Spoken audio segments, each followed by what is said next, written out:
কলকাতা শহরের এক নামী আইনি কলেজে সংঘটিত চাঞ্চল্যকর গণধর্ষণের ঘটনায় গোটা রাজ্য জুড়ে তৈরি হয়েছে আলোড়ন। ঘটনায় জড়িত সন্দেহে এখন পর্যন্ত গ্রেপ্তার হয়েছে 4 জন, যাদের মধ্যে রয়েছে তৃণমূল যুব সংগঠনের এক নেতা। আইনজীবী মহল, শিক্ষা মহল ও রাজনৈতিক মহলে তীব্র প্রতিক্রিয়া তৈরি হয়েছে এই ঘটনাকে কেন্দ্র করে। জানা গিয়েছে 24শে জুন এক ছাত্রী পরীক্ষার ফর্ম জমা দিতে সাউথ ক্যালকাটা ল কলেজে গিয়েছিলেন। কলেজ চত্বরে সন্ধ্যা 7:30 থেকে 10টার মধ্যে কলেজের একটি গার্ড রুমে তাকে আটকে রেখে 3 যুবক মিলে ধর্ষণ করে বলে অভিযোগ। এই ঘটনার ভিডিও ধারণও করা হয়েছে বলে অভিযোগ। ভুক্তভোগী ছাত্রীর অভিযোগ পাওয়ার পর পুলিশ সঙ্গে সঙ্গে তদন্তে নামে এবং ঘটনার প্রাথমিক প্রমাণ পাওয়া যায় কলেজ ক্যাম্পাসের সিসিটিভি ফুটেজে।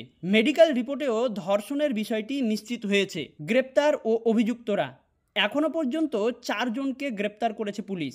মনোজিৎ মিশ্র প্রাক্তন ছাত্র ও তৃণমূল যুব সংগঠনের সঙ্গে যুক্ত। প্রমিত মুখার্জি দ্বিতীয় বর্ষের ছাত্র। জায়েব আহমেদ প্রথম বর্ষের ছাত্র। পিনাকি ব্যানার্জি কলেজের নিরাপত্তারক্ষী, যিনি ঘটনাস্থলে উপস্থিত থাকা সত্ত্বেও কোনো পদক্ষেপ নেননি। পুলিশ জানিয়েছেন এদের বিরুদ্ধে ভারতীয় দণ্ডবিধির একাধিক ধারায় মামলা রুজু করা হয়েছে, যার মধ্যে রয়েছে গণধর্ষণ, অপরাধমূলক ষড়যন্ত্র, হুমকি ও প্রমাণ নষ্টের চেষ্টা।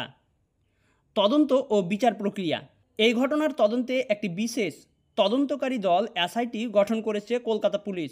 সিসিটিভি ফুটেজ, মেডিকেল রিপোর্ট ও প্রত্যক্ষদর্শীদের বয়ান সবকিছু বিচার করে দ্রুত চার্জশিট দাখিলের প্রস্তুতি চলছে। কলকাতা হাইকোর্ট এই ঘটনার পরিপ্রেক্ষিতে স্বতঃপ্রণোদিতভাবে মামলা গ্রহণ করার কথা জানিয়েছেন। অনেকেই কেন্দ্রীয় সংস্থা সিবিআই এর মাধ্যমে তদন্ত চায়। রাজনৈতিক উত্তেজনা। এই ঘটনাকে কেন্দ্র করে শুরু হয়েছে রাজনৈতিক টানাপাড়া। এ নিয়ে রবিবার উত্তর দিনাজপুর জেলার চাকুলিয়া ব্লক কংগ্রেসের পক্ষ থেকে একটি বিক্ষোভ মিছিল করা হয়। কংগ্রেস নেতারা এবং বিজেপি নেতারা মুখ্যমন্ত্রী মমতা বন্দ্যোপাধ্যায়ের বিরুদ্ধে কড়া ভাষায় আক্রমণ করেছেন। এই ইস্যুতে দিল্লি পর্যন্ত প্রতিবাদ উঠেছে। তৃণমূলের একাধিক নেতা দ্রুত বিচার ও কঠোর পদক্ষেপের পক্ষে অবস্থান নিয়েছেন। যদিও টিএমসি নেতা মদন মিত্রের একটি মন্তব্য, ছাত্রীটি একা না গেলেই হতো, ব্যাপক সমালোচনার মুখে পড়েছে।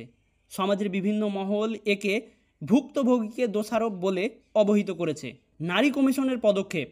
পশ্চিমবঙ্গ মহিলা কমিশনের চেয়ারপারসন লীনা গঙ্গোপাধ্যায় সরাসরি ভুক্তভোগী ছাত্রীর সঙ্গে দেখা করে আশ্বাস দিয়েছেন যে রাজ্য সরকার দ্রুততম সময়ের মধ্যে এই মামলার বিচার নিশ্চিত করবে।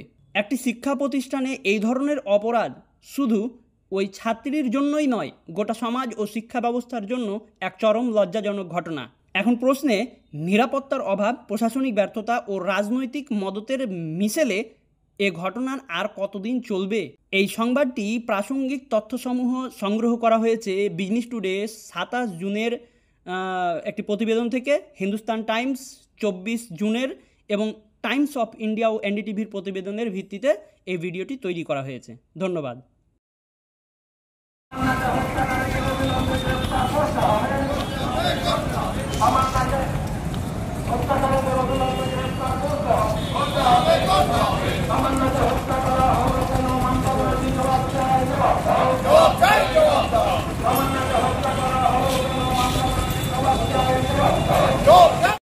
के नजरुल संगीत, रविंद्र संगीत पढ़ाया जाता ताकि लोगों तक गुड कंस्ट्रक्टिव मैसेज जाए। लेकिन अफसोस कि आज जो आप देख रहे हैं, टीवी खुलने ही से आप रेप देख रहे हैं, टीवी खुलने ही से आप लूट देख रहे हैं, टीवी खुलने ही से आप एक्सप्लोटेशन देख रहे हैं। ये चीज़ जो है तो अब नाकाबिले बर्दाश्त हो गई है। अभी रिसेंटली आरजीकर हॉस्पिटल में ये ट्रेनी डॉक्टर के साथ जो हुआ, अभी उसका इंसाफ भी नहीं हुआ। माँ बाप जो है तो कोर्ट का दरवाजा खटखटा रहा है, इंसाफ नहीं पा रहा है। इसी दरमियान फिर आपको पता होगा कि कालीगंज का बाई इलेक्शन में एक मासूम लड़की, जो कोई बोल रहा है कि 7 साल, कोई बोल रहा है कि 9 साल की एक मासूम लड़की जो है जो फूल जैसी थी, जो है तो एक बहुत मासूम बच्ची थी, उनका खून लेकर इन गुंडों ने, इन टीएमसी के गुंडों ने जो है तो वही किस्म का उत्सव मनाया जो अनएक्सपेक्टेड थी। खुशी में किसी की खून से उसको जो है तो अबीर की तरह इस्तेमाल किया जाए, ये नाकाबिल बर्दाश्त है। अभी इसको देखते ही देखे कि वहाँ जो है तो मैन एक्यूज अभी तक फरार है, उसको पकड़ा नहीं गया है। अभी फिर देखिए कि कलकत्ता लॉ कॉलेज में वो स्टूडेंट क्या गई, वो गई थी, उसका फर्स्ट सेमेस्टर एग्जाम था, उसको एग्जाम देनी है, उसको एग्जाम में पास करनी है, पढ़नी है, वो कल जज हो सकता है या वकील हो सकता था, लेकिन उसके साथ जिस तरह से इन गुंडों ने दरिंदगी की, किस्मत दरी की, उसके साथ जो रेप की, ये नाकाबिल बर्दाश्त है। तो आज हम लोग इस धिक्कार दिवस के जरिए हम दीदी को कहना चाह रहे हैं कि दीदी आप क्या चाह रही हैं? सही मायने में गुड गवर्नेंस देना चाह रही हैं या आप अपने लोगों के द्वारा एक मैसेज देना चाहते हैं कि खौफ का माहौल, हम जो चाहेंगे वही करेंगे? अगर ये सूरत हाल आपका चलते रहा तो कांग्रेस पार्टी आज रास्ते में है। ये सच है कि आज हमारा तादाद काफी नहीं है, लेकिन अनकरीब वो दिन आएगा, क्योंकि आपको पता है drop and drop makes a sea. जब पानी एक कतरा पानी कोई माने नहीं रखता है, जो बहुत सारा पानी भयानक सैलाब की शक्ल लेता है तो न जाने कितनों को बर्बाद कर देता है। आप भी अपना उल्टे दिन शुरू कर दीजिए, आप गुड गवर्नेंस दीजिए, वरना लॉ का जो ये होनी चाहिए, लॉ ऑफ ऑर्डर जो देश स्टेट में होनी चाहिए। आप बराबर कहा करते हैं कि स्टेट का है, law and order state subject है, आज उस पर अमल नहीं कर रही, और होगा भी तो होगा कैसे?